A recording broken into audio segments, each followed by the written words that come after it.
Welcome to The Explainer. Today, we're diving right into the incredible story of one of the most fierce, fascinating, and honestly, formidable figures in Philippine history. We're talking about a legendary female general whose battlefield exploits were so awe-inspiring they command deep respect to this very day. Yet, and here's the crazy part, her true face remains a complete mystery.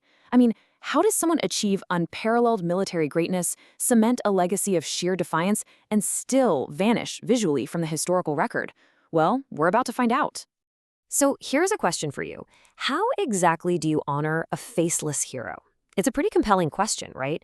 For a huge chunk of her early life, this incredible woman was virtually undocumented. And, this wasn't by choice. It was actually due to a massive systemic issue, the extreme scarcity of colonial records on women during that era. History has a really bad habit of leaving out marginalized voices, which means her origins are kind of clouded in the fog of time. But her explosive impact on the battlefield, that is entirely undeniable, even if we don't know exactly what she looked like. Okay, let's dive into this, because there are literally 0 surviving photographs of her. Commemorating her centennial in 1998 posed a massive challenge.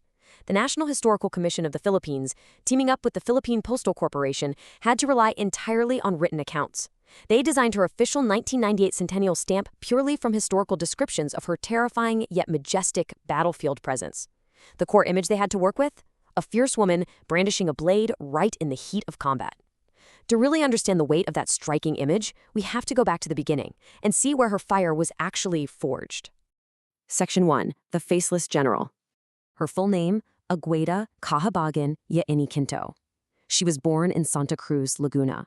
And guys, the timing and location of her birth are absolutely everything here. She grew up right in the middle of simmering, intense local unrest against Spanish colonial rule. This wasn't exactly a peaceful upbringing. Her environment was practically steeped in rebellion and a deep-seated desire for freedom. Growing up amidst that unrest fundamentally shaped her destiny, laying the groundwork for the warrior she was about to become. Thanks to the unparalleled military achievements that followed, she earned some truly epic titles. She became widely known as General Agueda, and even more famously, the Tagalog Joan of Arc. Now, these aren't just affectionate nicknames, right? They reflect a totally unique and revered place in Philippine history. You definitely don't get compared to Joan of Arc unless you are leading charges and fundamentally changing the tide of war. Let's move to and see how this builds. Section 2. Defying traditional roles. When the revolution broke out in 1896, society had very strict expectations for women. They were assigned traditional auxiliary or nursing roles, basically expected to support the men from behind the scenes. But Agueda? She made a radical choice. She completely rejected those traditional expectations. Instead, she joined the Katipunan, the Revolutionary Society, and threw herself directly into frontline combat. She didn't just want to patch up the wounded, she wanted to lead the fight. Now, what's really interesting about this slide is how we can vividly visualize her charging into battle, based entirely on these striking historical descriptions. Since we have no actual photos, eyewitness accounts are only lens, and they paint an unforgettable picture. She regularly rode into combat, known as the Woman in White. She wore this distinct white attire, making her highly visible and completely fearless on the battlefield. She was armed with a rifle, and of course, she was seen brandishing that iconic bolo knife. Imagine the psychological impact of seeing this brilliant armed woman in stark white leading a charge against colonial forces. It's just a breathtaking historical image. Section 3. Battlefield Brilliance. Her rise through the ranks was incredibly rapid. Let's walk through this timeline together. In 1896, she officially joins the revolution. Just a year later, by May 1897, her skills are so undeniable that she's commissioned to lead her very own detachment. Fast forward to January 1899, and she achieves the incredibly rare rank of Brigadier General. Her fight continues for years as the enemy shifts until she is ultimately captured by U.S. forces in January 1902. So we're looking at a sustained, years-long career of high-level military command. To really grasp what she was like in action, listen to this eyewitness account from the Battle of San Pablo.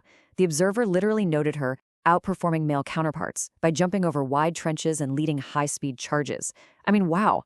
Think about the sheer physical stamina, the raw courage, and the absolute audacity required to do that, especially when you consider the restrictive clothing norms of the 1890s.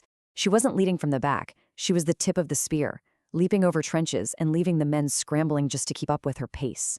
And this brilliantly illustrates that her tactical prowess wasn't just some local myth. It caught the attention of and was officially backed by the absolute highest-ranking revolutionary leaders. In 1897, she was commissioned by General Miguel Malvar and Brigadier General Severino Taño to lead combatants.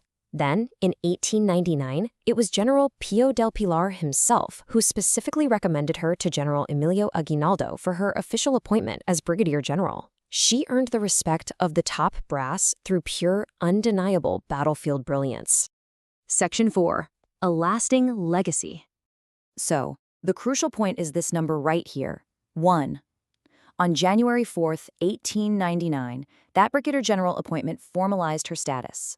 She became the first and only officially listed female general in the Army of the First Philippine Republic, the sole woman on the Republic's official roster of generals. In an era where women's roles were incredibly restricted, she smashed through every single barrier to stand completely alone at the very top. And her dedication didn't waver for a second when the geopolitical landscape changed. As the conflict shifted into the Philippine-American War, the odds became even more heavily stacked against the revolutionaries. But Agueda, she didn't quit. She took her forces and operated heavily in the rugged mountain strongholds of Laguna. The terrain there is incredibly grueling, making her ability to maintain a fierce, unwavering resistance against American forces a true testament to her strategic genius. She held out in those mountains until she was finally captured in January 1902. As we look back on her incredible life, it really makes you think, what does her undocumented early life tell us about the history we might be missing? It's staggering to realize that a warrior this phenomenal, a woman who jumped trenches, commanded troops, and earned the rank of general, barely made it into the colonial records. Her early history is practically invisible, swallowed up by a system that simply wasn't looking for her. How many other trailblazing women's stories were lost just because of the scarcity of colonial records? Agueda Kahabagan ya inikinto. Generala Agueda. The Tagalog Joan of Arc, she carved out a legacy defined by defiance, brilliant military strategy, and unparalleled courage with a rifle in one hand and a bolo knife in the other. Her incredible impact encourages us to always seek out those hidden stories at the margins of history. Because of a woman who commanded armies as a general was nearly erased from her history books, whose legendary story are we still missing today? Thanks for exploring with us on this explainer, and we'll see you next time.